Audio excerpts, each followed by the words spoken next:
Good morning.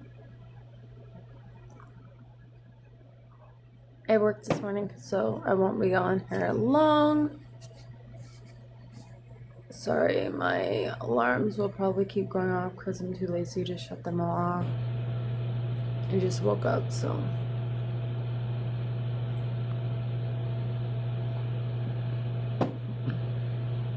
But we've been reading through Genesis. I took a couple weeks off from that. Because, holiday season's a lot going on. It's hard to get on here live. Because I only do my Bible studies live. So we stopped in Genesis 33. And now we are starting in Genesis 34. Now Dinah, the daughter of Leah, had born to Jacob, went out to visit the woman. He took her. Oh, okay. I think I read that wrong. Now Dinah, the daughter Leah had born to Jacob, went out to visit the woman of the land. When Shechem, son of Hamor the Hivite, ruler of the area, saw her, he took her and raped her. His heart was drawn to Dinah, daughter of Jacob. He loved the young woman and spoke tenderly to her. And Shechem said to his father Hamor, "Get me this girl as my wife."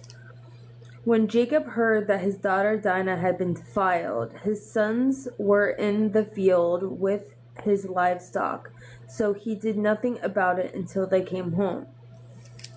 Then Shechem's father Hamor went out to talk to Jacob. Meanwhile, Jacob's sons had come in from the fields as soon as they heard what had happened. They were shocked and furious because Shechem had done an outrageous thing in Israel by sleeping with Jacob's daughter, a thing that should not have been done. But Hamor said to him, "My son Shechem has his heart set on your daughter. Please give her to him as a wife. Intermarry with us, give us your daughter, and take our daughters for yourselves. You can settle among us. The land is open to you. Live in it, trade in it, and acquire property in it." When Shechem said to Dinah's father and brother, "Let me find favor in your eyes, and I will give you whatever you ask. Make the price for the bride and the gift I am to bring as great as you like, and I'll pay whatever you ask.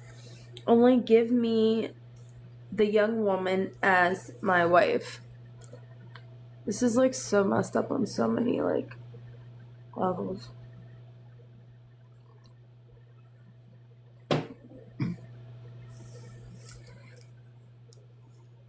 Because their sister Dinah had been defiled, Jacob's sons replied deceitfully as they spoke to Shechem and his father Hamor.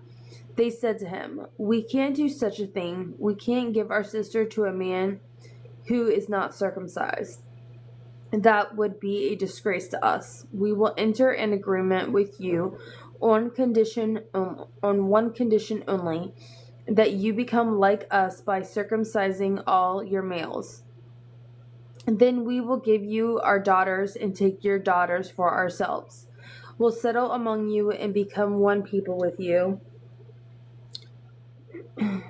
But if you will not agree to be circumcised, we will take our sister and go." Their proposal seemed good to Hamor and his son Shechem.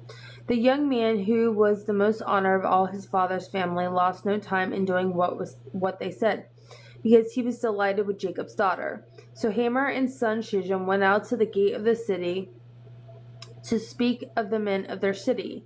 "These men are friendly towards us," they said. "Let them live in our land and trade in. The land has plenty of room for them.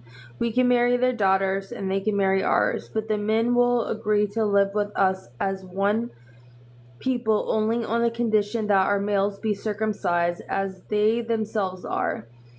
Won't their livestock, their property, and all other animals become ours? So let us agree to their terms, and this will settle among us." All the men who went out into the city gate agreed with Hamor and his son Shechem, and every male in the city was circumcised. 3 days later, while all of them were still in pain, two of Jacob's sons, Simon and Levi,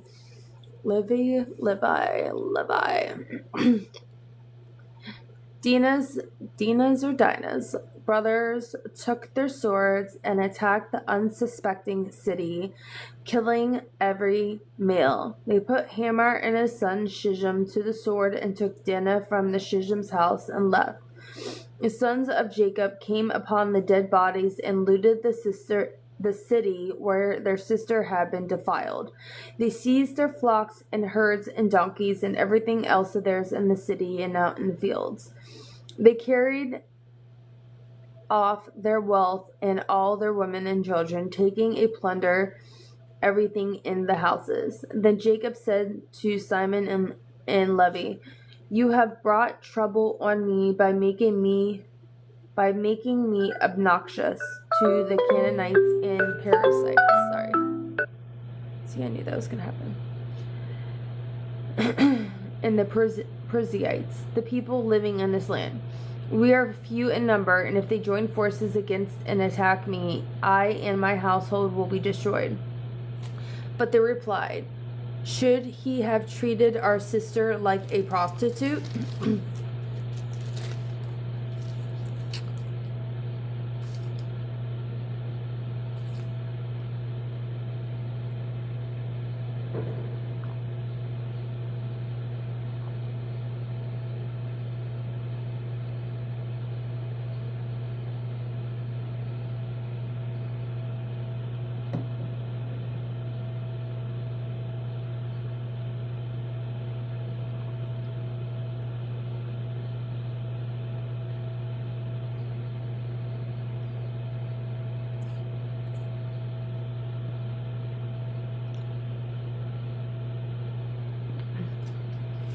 Okay. So, in 34, 1 through 4, Shechem may have been a victim of love at first sight, but his actions were impulsive and evil. Not only did he sin against Dinah, he sinned against the entire family. 34 6 through 7. The consequences of his deeds were severe, both for his family and for Jacob's. Even Shechem's declared love for Dinah could not excuse the evil he did by raping her. Don't allow sexual passion to boil over into evil action. Passion must be controlled. 34, 25 through 31. Why did Simon and Levi take such harsh... Oh, this alarm. Sorry, guys. Why did Simeon and Levi take such harsh actions against the city of Shechem? Jacob's family saw themselves as set apart from others. God wanted them to remain separate from their pagan neighbors. But the brothers wrongly thought that being set apart also meant being better.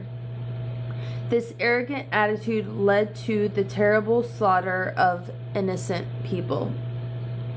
In 34, 27 through 29.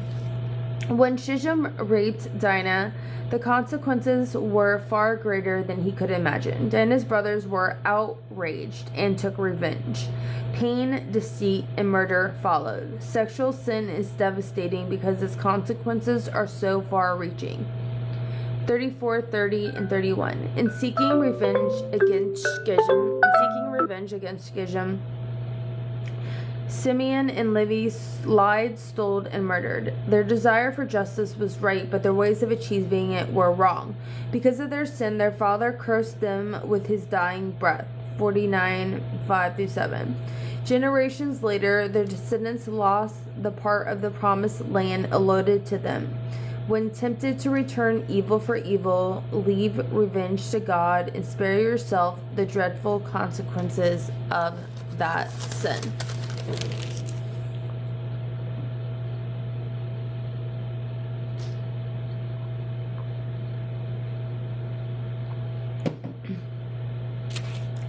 So 35. Jacob returns to Bethel. Then God said to Jacob, "Go to Bethel and settle there, and build an altar." I really should have set my alarms off before I started this. Sorry, guys. Then God said to Jacob, "Go up to Bethel and settle there, and build an altar to God who appeared to you when you were fleeing from your brothers Esau." So Jacob said to his household, to all those who were with him, "Get rid of the foreign gods you have with you, and purify yourselves and change your clothes. Then come, let us go up to Bethel, where I will build an altar to God, who answered me in the day of my distress, and who has been with me wherever I have gone." So they gave Jacob all the foreign gods they had and the rings in their ears. And Jacob buried them under the oak at Shechem. Then they set out, and the terror of God fell on the towns all around them, so that no one pursued them. Jacob and all the people with him came to Luz, that is, Bethel, in the land of Canaan. There he built an altar, and he called the place El Bethel, because it was there that God revealed himself to him when he was fleeing from his brother. Now Deborah, Rebekah's nurse, died and was buried under the oak outside of Bethel, so it was named Allon Beguth. After Jacob returned to Paddan Aram, God appeared to him again and blessed him. God said to him, "Your name is Jacob, but you will no longer be called Jacob. Your name will be Israel." So he named him Israel. And God said to him, "I am God Almighty. Be fruitful and increase in number. A nation and a community of nations will come from you, and kings will be among your descendants. The land I gave to Abraham and Isaac I also give to you, and I will give this land to your descendants after you." Then God went up from him at the place where he had talked with him. Jacob set up a stone pillar at the place where God had talked with him, and he poured out a drink offering on it. He also poured oil on it. Jacob called the place where God had talked to him Bethel.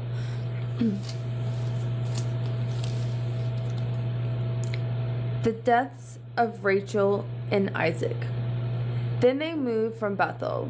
While there was still some distance from Ephrath, Rachel began to give birth and have great difficulty. And she was having great difficulty in childbirth. The midwife said to her, "Don't despair, for you have another son."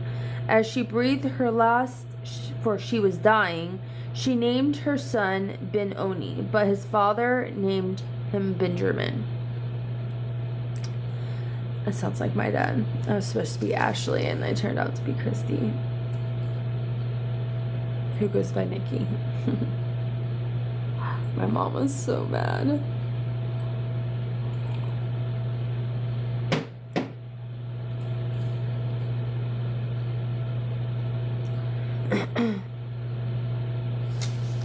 So Rachel died and was buried on the way to Ephrath, that is Bethlehem.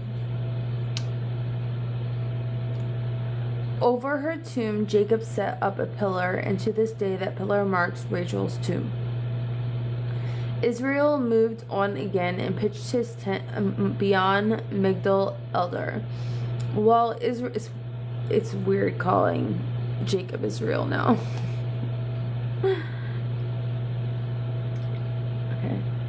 While Israel was living in the region, Reuben went in and slept with his father's concubine Bilhah, and Israel heard of this. Jacob had 12 sons. Okay, wait, hold on. So,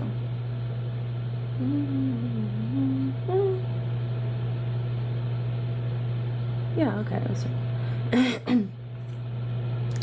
Jacob had 12 sons. The sons of Leah: Reuben, the firstborn of Jacob; Simon, Levi, Judah, Esher, and Zebulun. The sons of Rachel: Joseph and Benjamin. The sons of Rachel's servant Bilhah: Dan and Naphtali. The sons of Leah's servant Zilpah and Gad and Asher. These were the sons of Jacob who were born to him in Paddan and Aram. I like the name Asher. I was just thinking about that yesterday. It's weird.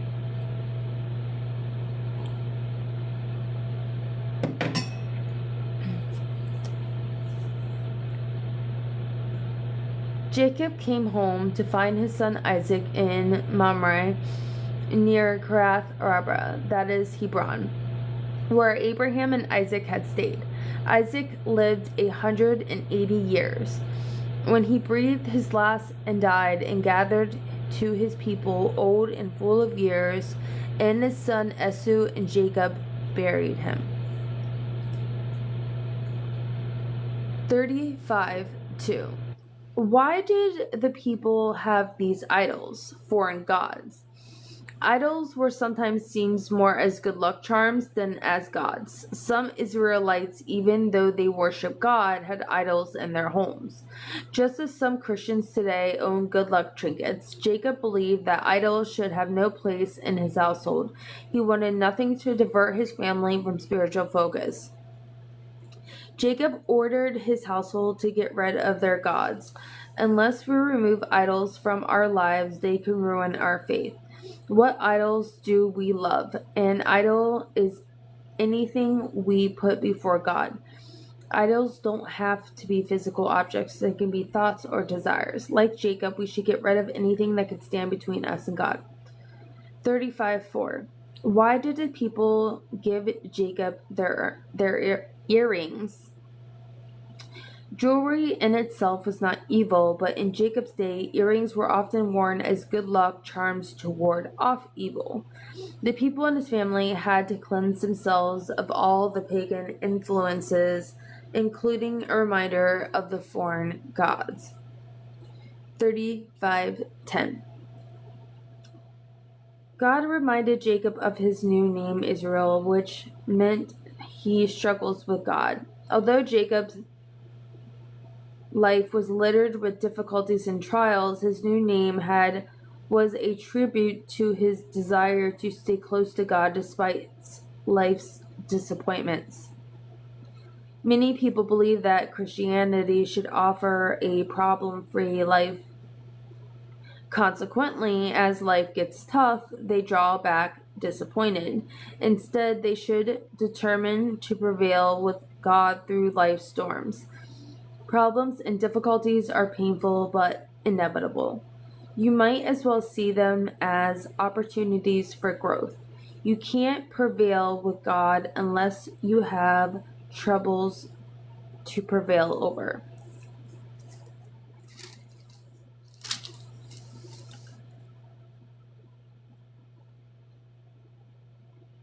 (35:13-14). This oil used to anoint the pillar was olive oil of the finest grade of purity.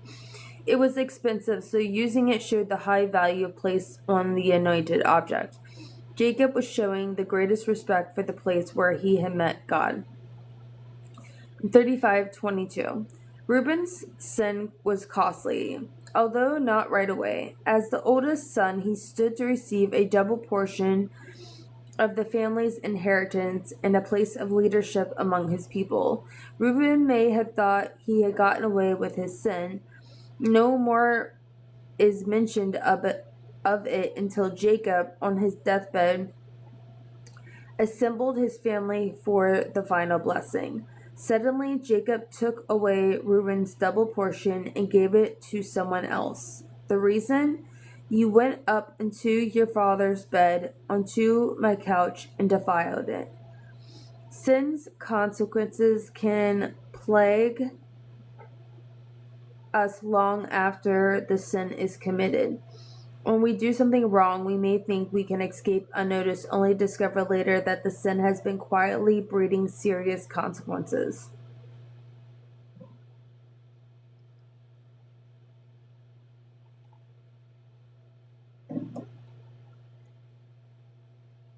Good morning, good morning, good morning. We are reading Genesis and we are about to go into Genesis 6. Sorry, don't want that going on. see here.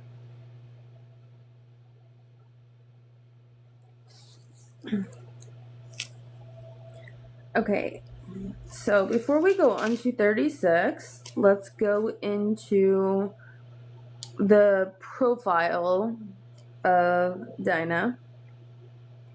As far as we know, Dinah was Jacob's only daughter. She lived among 10 older and 2 younger brothers. She grew up in a family rocked by struggles between 2 sisters married to the same man. Dinah's mother, Leah, knew that Jacob's loved her sister and rival for Rachel. We don't know how the bitterness and jealousy between these women affected the only girl child in the family. By the time Dinah was a teenager, her family was living in Shechem, a town north of Bethel in Jerusalem, in the Promised Land. Apparently, no one really paid much attention to Dinah until she went out for a walk in the town one day. When she was noticed and raped by Shechem, the son of the ruler of the city, violated and shamed, Dinah found herself in the center of a family crisis. Shechem asked his father to arrange a marriage with Dinah, but in Jacob's and his son's eyes, Dinah had been damaged and their family had been insulted. Jacob's failed to provide any fatherly leadership in the situation, and his sons took matter in their own hands. The results were treacherous and bloody. In all of this, the victims were overlooked. Dinah was neither comforted or consulted. Instead, she was treated with almost as much disrespect by her family as she was by Shechem. By handing her over to Shechem, they used Dinah as bait in a trap that led to the murder of all the men in the village. Dinah's brothers profited from the massacre of Shechem. Jacob was angry at his sons and their actions, but did nothing. Meanwhile, Dinah slipped back into oblivion. Her story reminds us of the tragedies that occur when family members are careless with each other. Someone ends up paying a high price. You probably know someone who could identify closely with Dinah. Perhaps you have experienced the same ignominy as a victim who was unnoticed or forgotten. Remember several glimmers of hope. Even when everyone else forgets, God doesn't. When no one seems to notice, God sees. And when no one seems to care, God cares. When you feel you are alone, you are not. And one of the first lessons God will teach you as you depend on Him is that there are others who care and are willing to help. Begin to speak to God today in prayer about your past. Dinah's strengths and accomplishments. She was Jacob's only daughter. Lessons from her life. Thoughtless avengers often hurt the original victims a second time. Family members can be trampled in the rush for family honor. Vital statistics. Where? Padan Aram. Relatives. Parents Jacob and Leah. 12 brothers. Aunt Rachel. Grandparents Isaac and Rebekah. Laban, Uncle Esau. Key verse. Sometime later, she gave birth to a daughter and named her Dinah. Genesis 30:21. Dinah's story is told in Genesis 34. Her birth is mentioned in Genesis 30:21. She is last mentioned in Genesis 46:15.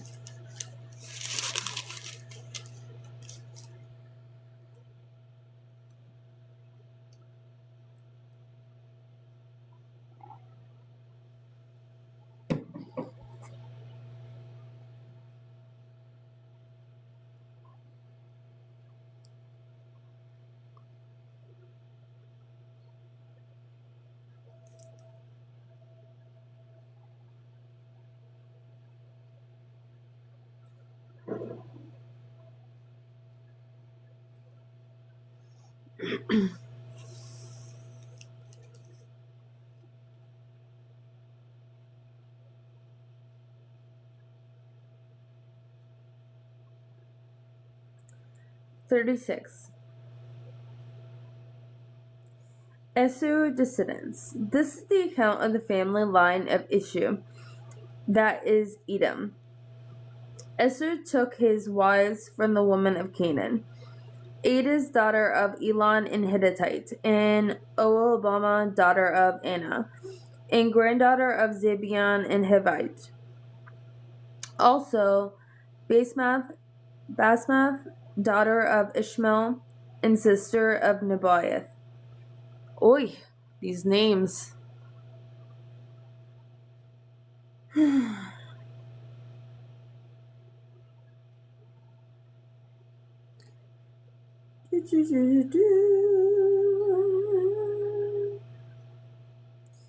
Their possessions were too great for them to remain together. The land where they were staying could not support them both because of their livestock. So Esau, that is Edom, settled in the hill near Seir.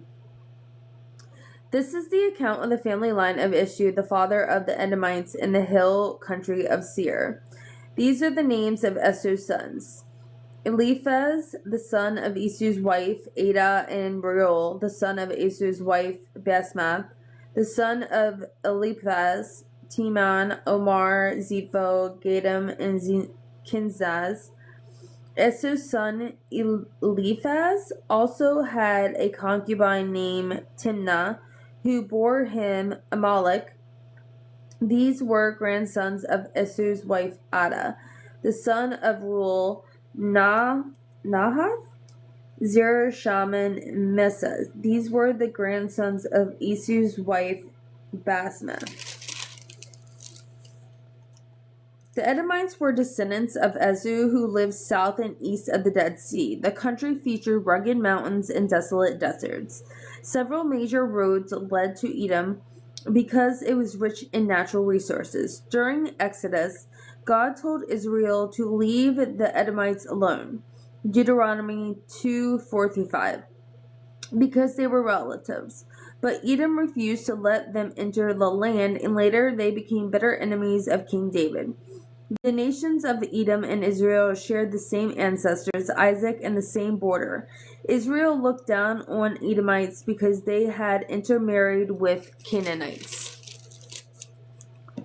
The son of Esau's wife,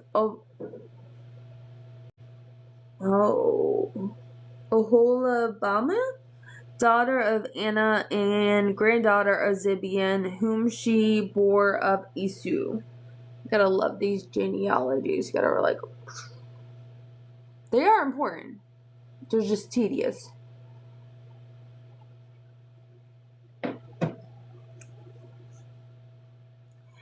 These were the chief among Esau's descendants. The son of Eliphaz, born of Esau, chiefs of Teman, Omar, Zepho, Kinzah, Korah, Gatma, and Amalek. These were the chief descendants from Ephas and Edom. They were grandsons of Ada. The sons of Esau's son Reuel, chief Nahas, Zerah, Shammah, Meza. These were the chief descendants from Reuel and Edom. They were also the grandsons of Esau's wife Basmath. The sons of Esau's wife Oholibamah, chiefs Jewish, Jalem, and Korah. These were chiefs descendants from Esau's wife Oholibamah, daughter of Anna. These were the sons of Esau, that is Edom, and these were their chiefs. These were the sons of the seer of Herites who were living in that region: Lotan, Shobal, Zibeon, Anna, Dishon, Ezer, Dishan. These sons of Seir and Edom were Herit chiefs. The son of Lotan, Hori, Homan, Timnah, and Lotan's sister.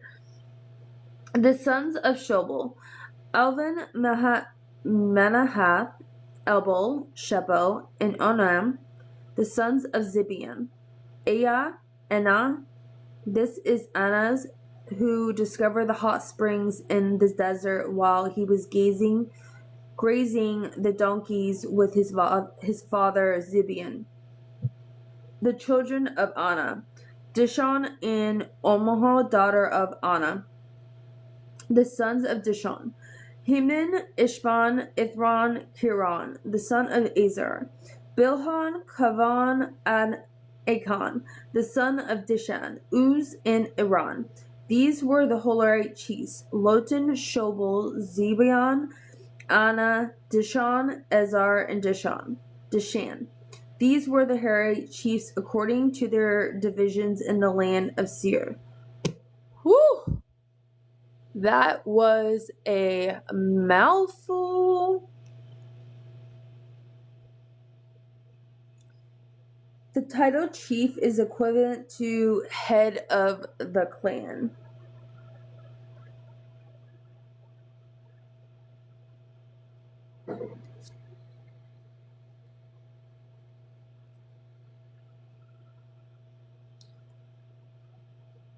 These were the kings who reigned in Edom before the Israelites reigned. Bela, son of Bor, became king of Edom.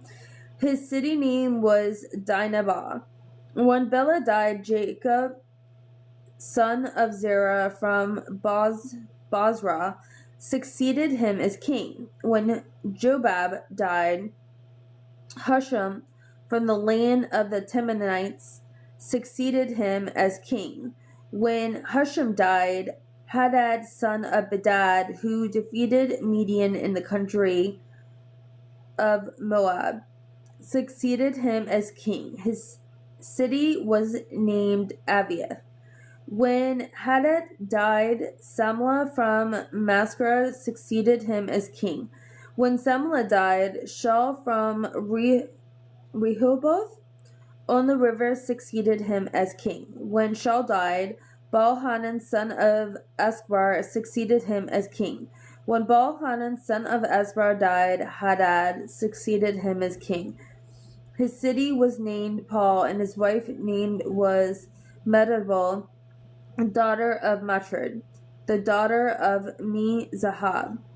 These were the chiefs descended from Asa by name according to their clans and regions: Timnah, Alva, Japheth, Olamoth, Alan, Panan, Kenaz, Timon, Mibzar, Megadal, Iram.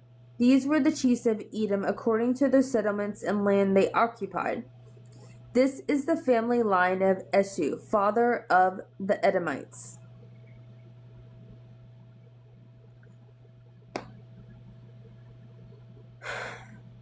The story of Joseph. Wait, hold on. Before we start this, sorry, 5:37. I got work today. Let's see if I have time to read 37. Oh, well, it's a lot shorter than I thought. I'm gonna turn this off. Stop it.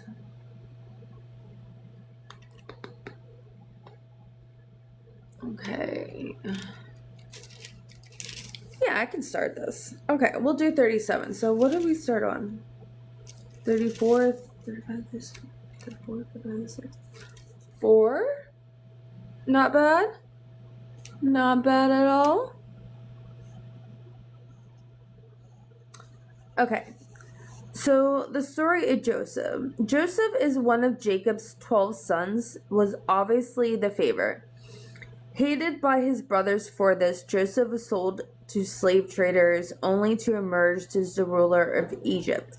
Although through Joseph we learn how suffering, no matter how unfair, develops strong character and deep wisdom.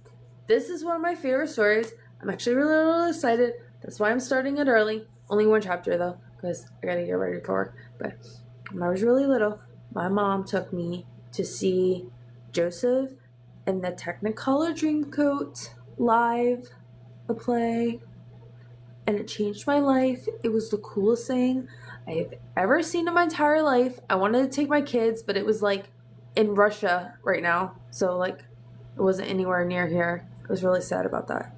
But anywho, I'm excited for this story. This is a really, really good story. So Genesis 37. Joseph is sold into slavery. Joseph dreams. Jacob lived in a land where his father had stayed, in the land of Canaan. This is the account of Jacob's family line. Joseph, a young man of 17, was tending the flock. That's only a year older than my daughters. I cannot. Mm-mm-mm. So young. Okay, hold on. Lost my place. Was tending the flocks with his brothers and sons of Bilhah and the sons of Zilpah, his father's wives, and he brought their father a bad report about them. Now, Israel loved Joseph more than any of his other sons, because he had been born to him in his old age. And he made an ornate robe for him. When his brothers saw that their father loved him more than any of him, they hated him and could not speak a kind word towards him. Joseph had a dream, and when he told his brothers, they hated him all the more. He said to them, "Listen to this dream I had. We were binding sheaves of grain out into the field. When settling, my sheaf rose and stood upright, while your young sheaves gathered around mine and bowed down to it." His brothers said to him, "Do you intend to reign over us? Will you actually rule us?" And they hated him all the more because of his dream and what he had said. And then he had another dream, and he told his brothers. "Listen," he said, "I had another dream, and this time the sun and the moon and the 11 stars were bowing down to me." Joseph probably should have kept his mouth shut, but I guess it works out in the end. When he told his father as well as his brothers, his father rebuked him and said, "What is this dream you had? Will your mother and I and your brothers actually come and bow down to the ground before you?" His brothers were jealous of him, but his father kept the matter in mind. In Joseph's days, everyone had a robe or cloak. Robes were used for warmth, to bundle up belongings for trips, to wrap babies, to set on, or even to serve as security for a loan. Most robes were knee-length, short-sleeved, and plain. In contrast, Joseph's robe was probably a kind of worn by royalty, long-sleeved, ankle-length. Now his brothers had gone to graze their father's flocks near Shechem, and Israel said to Joseph, "As you know, your brothers are grazing flocks near Shechem. Come, I am going to send you to him." And then there's a little map. I know it's backwards, but you can flip that in the mirror. Jacob asked Joseph to go find his brothers who were grazing their flocks near Shechem. When Joseph arrived, he learned that his brothers had gone to the Dothan, which lay along a major trade route to Egypt. His jealous brothers sold Joseph as a slave to a group of Mennonite merchants on their way to Egypt. Let's see. His coat was also very colorful. The robe became a symbol of Jacob's favoritism towards Joseph, and it aggravated the already strained relationship between Joseph and his brothers. Favoritism in families may be unavoidable, but divisive effects should be minimized. Parents may not be able to change their feelings towards your favorite child, but they can change their actions towards the others. 37:6-11. Joseph's brothers were already angry over the possibility of being ruled by their little brother. Joseph then fueled the fire with his immature attitude and boastful manner. No one enjoys a braggart. Joseph learned this the hard way. His angry brothers sold him into slavery, and to get rid of him after several years of hardship, Joseph learned an important lesson. Because our talents and knowledge come from God, it is more appropriate to thank him for them than to brag about them later. Later, Joseph gave God the credit. "Very well," he replied. So he said to them, "Go and see if all is well with your brothers and the flocks, and bring word back to me." Then he sent him off from the valley of Hebron. When Joseph arrived at Shechem, a man found him wandering around in the fields and asked them, "What are you looking for?" He replied, "I'm looking for my brothers. Can you tell me where they are grazing the flocks?" "They have moved on from here," the man answered. "I heard them say, 'Let's go to Dothan.'" So Joseph went after his brothers and found them near Dothan. They saw him in the distance, and before he reached them, they plotted to kill him.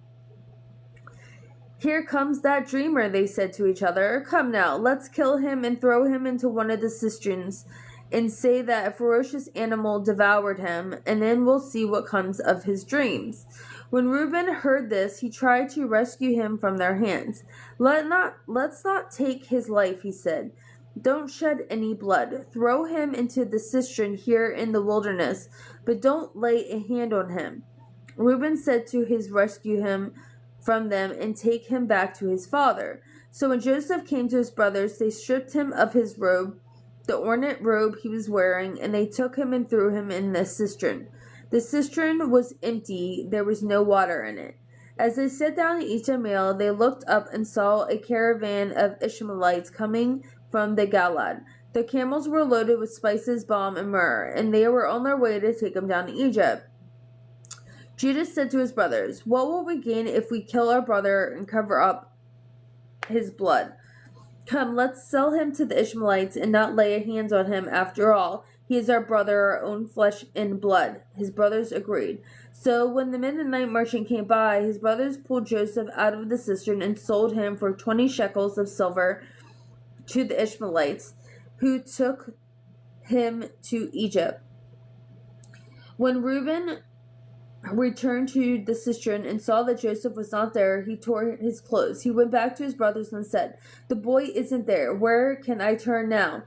Then they got Joseph's robe, slaughtered a goat, and dripped the robe in the blood. Oh, they ruined the robe. They took the ornate robe back to his father and said, "We found it, examined it to see whether it was your son's robe." He recognized it and said, "It is my son's robe. Some ferocious animal has devoured him. Joseph has surely been torn to pieces." Then Jacob tore his clothes, put a sackcloth, and mourned for his son many days. All his sons and daughters came to comfort him, but he refused to be comforted. "No," he said, "I will continue to mourn until I join my son in the grave." So his father wept for him. Meanwhile, the Midianites sold Joseph to Egypt to Potiphar and the Pharaoh's officials, the captain of the guard. Could jealousy ever make you feel like killing someone? Before saying, "Of course not," look at what happened in this story. 10 men were willing to kill their younger brother over a robe and a few reported dreams. Their deep jealousy had grown into ugly rage, completely blinding them to what was right. Jealousy can be difficult to recognize because our reasons for it seem to make sense. But left unchecked, jealousy grows quickly and leads to serious sins. The longer you cultivate jealous feelings, the harder it is to uproot them. The time to deal with jealousy is when you notice yourself keeping score of others' recognition, awards, and achievements. 37:26-27. The brothers were worried about bearing guilt of Joseph's death. Judah suggested an option that was not right but would leave them innocent of the murder. Sometimes we jump at a solution because it is lesser of two evils, but still it's not the right course of action. When someone possesses a seemingly workable solution, first ask, "Is it right?" 37-28. Although Joseph's brothers didn't kill him outright, they wouldn't expect him to survive long as a slave. They were quite willing to let cruel slave traders do their dirty work for them. Joseph faced a 30-day journey through the desert, probably chained on foot. He would be treated like baggage, and once Egypt, he would be sold as a piece of merchandise. His brothers thought that they would never see him again, but God was in control of Joseph's life and had other plans. 37:29-30. Reuben returned to the cistern to find Joseph, but his little brother was gone. His first response and his effect was, "What is he going to happen to me?" rather than "What is going to happen to Joseph?" In a tough situation, are you usually concerned first about yourself? Consider the person most affected by the problem, and you will be more likely to find a solution for it. 37, 31 through 35. To cover their evil actions, Jacob's sons deceived their father by thinking Joseph was dead. Jacob himself had deceived others many times, including his own father, 27:35, even though he didn't know it at this point. Jacob was learning by hard experience the painful and destructive consequence of deceit. 37:34. Tearing one's clothes and wearing sackcloth, rough cloth like burlap, were signs of mourning, much like wearing black today. 37 through 36. Imagine the cultural shock Joseph experienced upon arriving in Egypt. Joseph had lived as a nomad, traveling the countryside with his family and caring for sheep. Suddenly, he was thrust into the world's most advanced civilization with great pyramids, beautiful homes, sophisticated people, and new language. While Joseph saw Egypt's skill and intelligence at their best, he also saw Egyptians' spiritual blindness. They worshiped countless gods related to every aspect of life. So we will end there. And I just hope that you guys have a blessed day. And we will start Genesis 38 the next time I'm on. So